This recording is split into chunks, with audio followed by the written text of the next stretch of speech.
Welcome to episode 33 of Basics and Beyond the podcast. I'm Coach Laura, your host. I'm very excited to be back with you. I know it has been a while and lots of things have been going on. I'm sure your life has been packed and busy as well. So let's get into it. Here's the thing. I have been training for a bodybuilding competition, and I've been in prep, which means in preparation for the show, right? That makes sense. But bodybuilding prep is a little more interesting in that when you are actually in prep for the show, it's a short time frame right before the show happens. You do a lot more cardio. Well, some of us, right? Depends on the person, right? I've been doing a lot more cardio. Food is pretty low. Energy is pretty low. My sleep is still good, knock on wood. So I'm very excited about that. But it has been quite the experience. And I'm going to take some time to talk over the next few episodes about that experience and what I've learned that I can apply to my life outside of the competition space. And I assume, I would guess, you could probably apply it to your life because I am just like you. Just because I chose to take on this challenge at the age of 54 for the first time doesn't mean that I'm any different than any of you. It's just something I chose to do. We all make different choices. But there are a lot of things to learn when doing this type of challenge, just like every other kind of major challenge we have in our lives.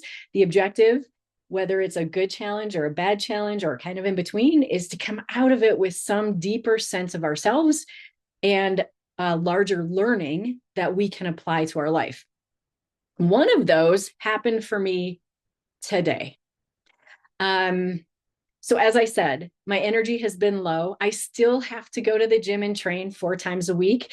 The weights don't move as easily and they're not as heavy necessarily. And that can get quite frustrating for me. And I'm sure that would be frustrating for a lot of people.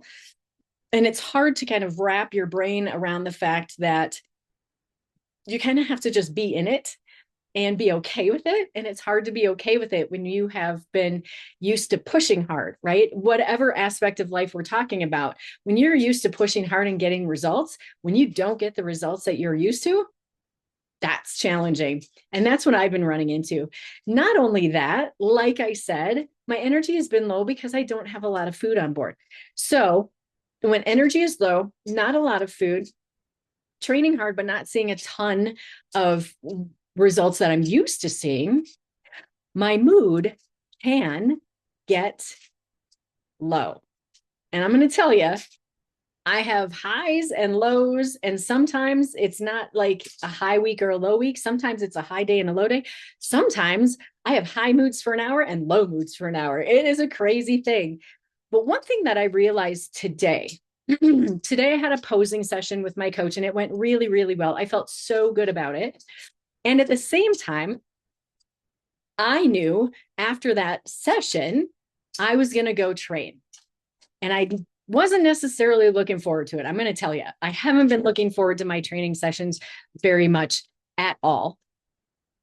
I haven't been looking forward to my training sessions. They've been very challenging. So, and I really thought it was just because I couldn't hit my benchmarks and do all those things. And so today was different. I had a great morning. I got lots of things done. I felt good. I had that great posing session. Now, posing is really challenging. In my opinion, the most challenging part of this whole thing has been the posing, and that's just for me in particular. And to hear my posing coach give me some great feedback. I actually had my competition suit on. I had the big jewelry on. I had all the things. And feeling that sense of accomplishment, like, oh my gosh, she sees that I am doing so well, that she's proud of me, that so being able to hear that feedback from her and own it, because I knew that I have improved. I know I've improved and I felt really good and I felt really confident. So to have her back that up for me and support me, and she didn't even know I was feeling that way, but to have her kind of reinforce what I was feeling was incredible. I got done with my posing practice. I put my workout clothes on. I went to the gym, and my training session was awesome. Here's the thing. Did I hit my weights? Yeah, I hit the weights that I've been hitting, which isn't what they were before. So, in terms of my training session today, nothing else was different. Nothing else was different except how I felt about myself. That made it different. That made the training session feel good for me. That made me feel good during the training session. That made me smile. That made me have more energy. And I'm doing this right after the training session. So you can see my energy. And this time of day, I don't usually have a lot of energy. So I was thinking about that and thinking, like, what is so different? And truly, the only difference was how I felt about myself. That is incredible. And that is a big learning that I took away from today, and something that I wanted to talk to you about. When you are feeling low energy, when you are feeling like like your mood isn't great, it's time to kind of take a look inside and ask yourself, how am I feeling about myself? What are the words I'm using in my head about my life right now, about me right now, about my situations right now? Because a lot of times we have tapes running in our head that we don't even pay attention to. They're kind of like that background music, when you watch movies and you don't even pay attention really to that background music, but that music really influences our perception of what's going to happen or what is happening in that movie. Because when major things happen, the music changes. When it's supposed to be romantic and light, the music changes. So our music in our head is generally not music. Our music in our head are the words we use to talk to ourselves. The biggest energy suck that we have is how we talk to ourselves.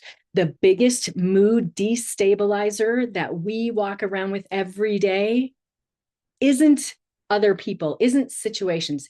It is what we are saying to ourselves in our head without even realizing it. It's those subconscious tapes that are playing and playing and playing. And most of the time, I would say, and I'm not like referencing any specific scientific journals or anything, but I'm going to go with like 95% of the time, those things that we say to ourselves that just run and run and run, those subconscious things that we don't pay attention to are negative.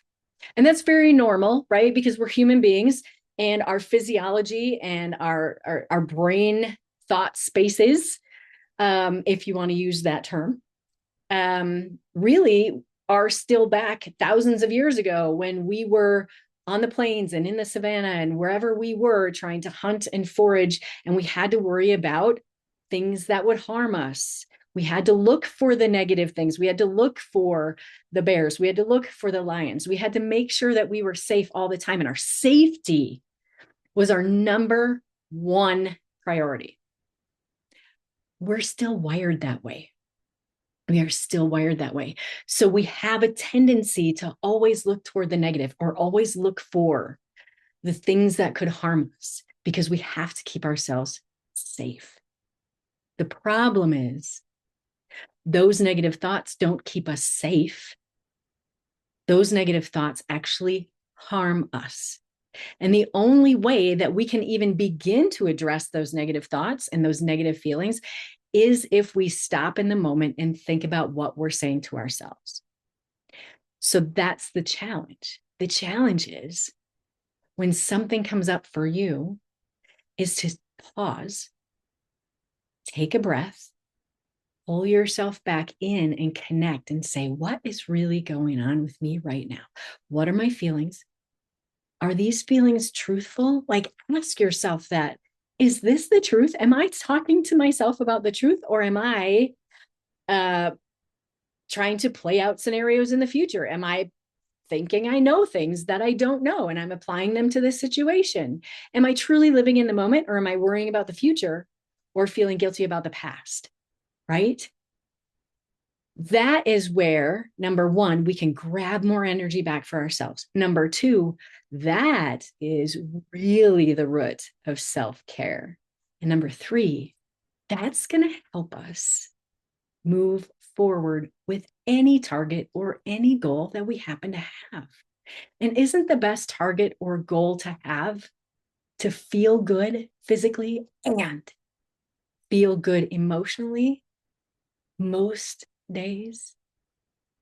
That's truly the root of where our life changes right there. So when you're feeling in a mood or you're feeling negative or things aren't, you feel like just not yourself and you don't have any energy, you're not sure what's going on, I challenge you to sit with yourself quietly, take a breath, and ask yourself the questions. What am I thinking right now? What am I saying to myself? What is the truth? Am I telling myself the truth? What am I really feeling? What do I really need? That's where you're going to find some energy. And that's where we're going to start to make those major changes in our lives. So, thanks for listening today. If you have questions about any of that, please let me know.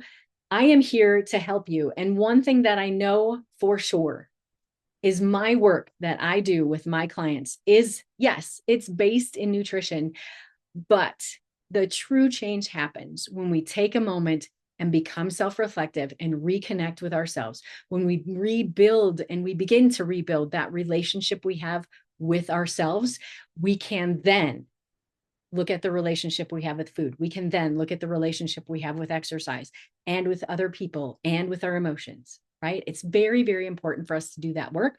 And that is the true change that happens, I swear to you, with every one of my clients. That's where life gets better. Thank you for joining me today. Remember, we are out here helping you rise and redefine you and your life. If you have questions, let me know. Please make sure to like and subscribe if you're watching me on YouTube. Hope you have an amazing day.